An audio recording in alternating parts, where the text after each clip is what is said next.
Hello, everyone. I have another awesome quality story for my audience, so let's get into it. So, this story took place a long time ago. I think it could have been, 15 years ago. I could be on the safe side, 15 years ago, to be honest. Maybe longer than that, maybe 17 years.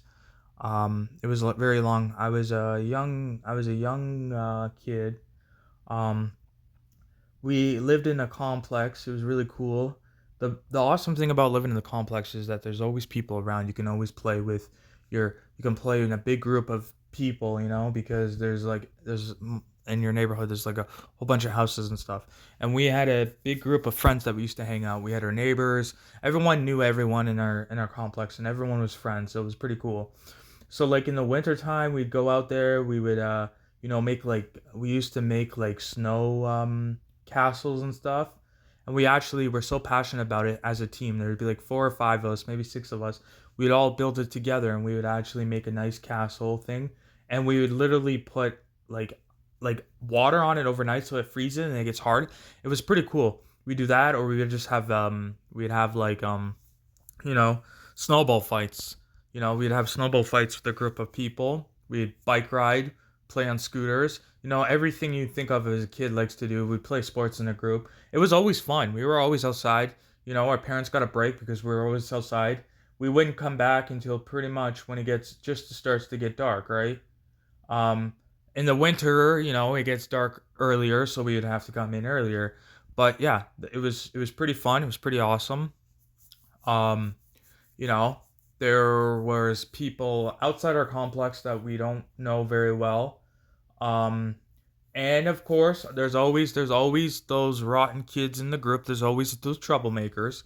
It's normal in the group. You always have one or two that are troublemakers.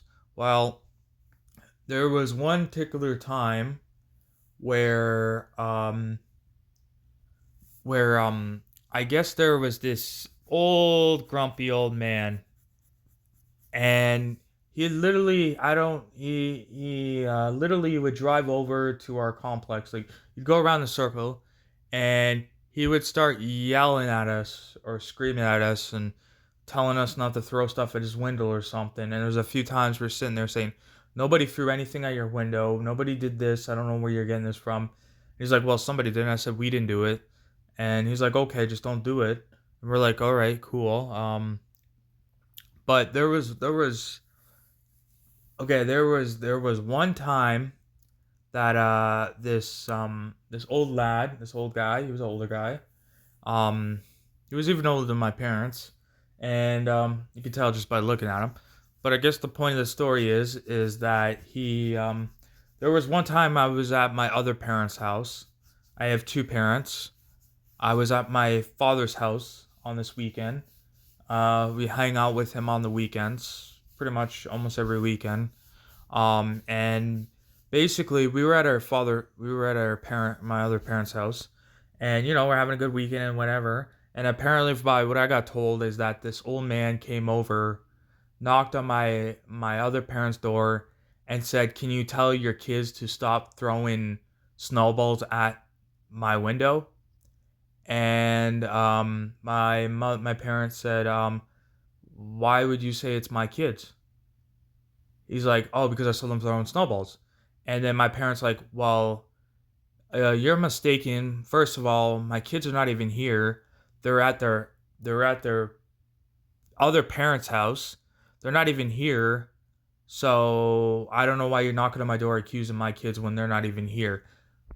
And then he's like, "Oh, I'm sorry, I'm sorry, I'm sorry. Oh, I thought it was your kids." And my parents said, "No, my kids are good. My kids are, I have control of my kids. No, it's not my kids." And then he's like, "Oh, I'm sorry, I'm sorry. I thought it was your kids." And he said sorry, and he drove off. And basically my parents said, "Don't knock on my door again unless you have proof of my kids actually doing something and harming your place." So, then we didn't hear from him a bit. Then there was another time where me and my me and my sibling and the group of friends were playing outside. It's just like a typical snowy day. It's like when it gets close to Christmas time, but there's still, I guess, 2 3 months away, or maybe 4 months away before Christmas time. So you're playing outside.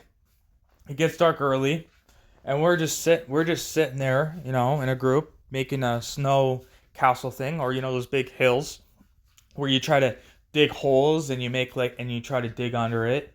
A lot of people wouldn't say that's safe. Got to be careful. But so we dig and make a thing. Well, one of the kids in the group thought it was funny when everyone was playing, nobody was paying attention. I guess he threw a snowball at the window, right? And we're sitting there, and we literally told the kid, "Do not throw snowballs at that guy's window. He's already tried to accuse us. We don't want no beef with this man. We don't have problems." And the kids, and we're just like playing with our like castle thing. We're just paying, and we told him, Please don't throw snowballs." He threw it again. And then we're like, you know what? We're gonna try to move away from him. So the group tried to move away from this person. Well, he kept throwing snowballs at the window. Then this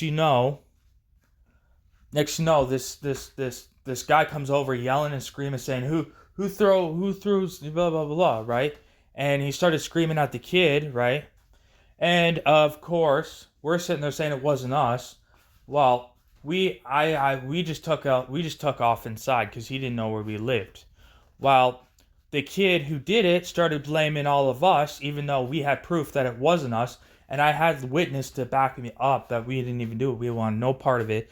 It was this kid, and this kid purposely told the old man where we live. So he's coming over, knocking on the door again, and I literally told my parent. I said I was playing outside with the group of kids. Not even doing anything wrong. We were playing a group. I even had witness, right? And and this guy came out and told my mother, "Oh, your kid needs to come out. He's throwing snowballs at my window. He's doing this. He's doing that."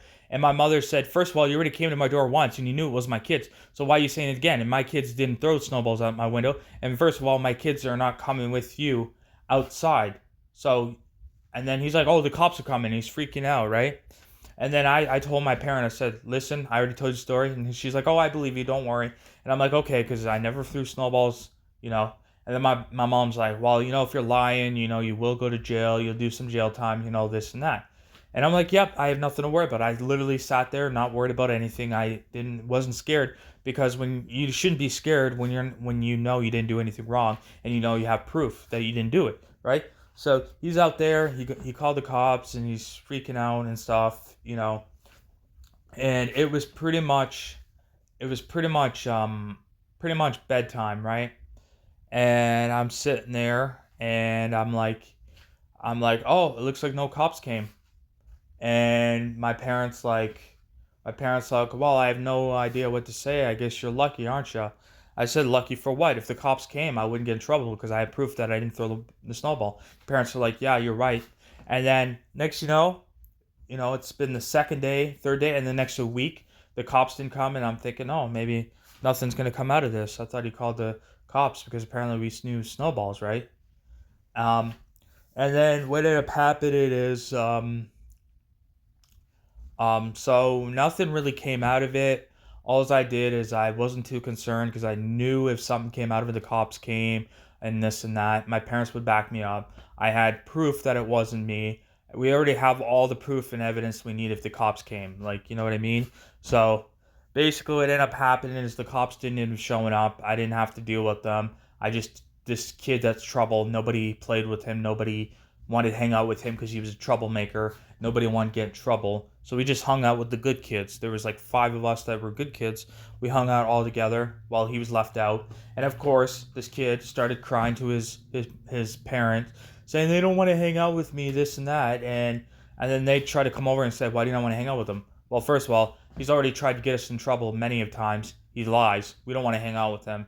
And the parent kind of yelled at us, so my parents got involved and said, "No, leave my kids alone. He's a bad influence. He's bad. He's trouble. He can go hang out with somebody else." And the parents, they started having an out fight. And then pretty much after that, pretty much it went peacefully. There was no more problems. Everyone was good. And yeah, thank you for listening to my story. I really appreciate it. I work very hard on my videos every day. High quality videos for everyone to enjoy. I hope my audience can relate to my story in some sort of way. I will see you tomorrow with another awesome quality video. Thank you, everyone. Goodbye.